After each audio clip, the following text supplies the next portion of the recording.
বড় জমিতে ধানের চারা রোপণ করা হচ্ছে। চারা রোপণের প্রাথমিক নিয়মাবলী বা আদর্শ নিয়মাবলী যেটা, যে দিতে হবে লাইনে এক সারি থেকে আরেক সারি দূরত্ব হবে 8 ইঞ্চি, এক চারা থেকে আরেক চারা অর্থাৎ এক গছি থেকে আরেক গছির দূরত্ব হবে 6 ইঞ্চি, এবং প্রত্যেক 10 লাইন পরে পরে এরকম একটা লাইন ফাঁকা, অর্থাৎ এটাকে বলে লোগো, আমরা আমাদের ভাষায় বলি LLP, অর্থাৎ লাইন লোগো পার্চিং।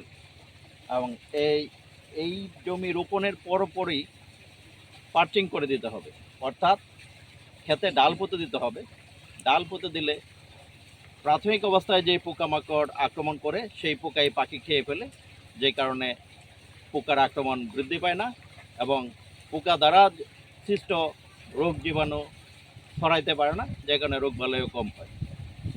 তো আপনারা যারা জমি রোপণ করবেন তারা LLP অর্থাৎ লাইন লোগো পার্চিং এই জিনিসগুলা সঠিকভাবে বাস্তবায়ন করবেন, তাহলে রোগ বালাই এবং পোকামাকড় উৎপাদন কম হবে, উৎপাদন যথাযথ হবে।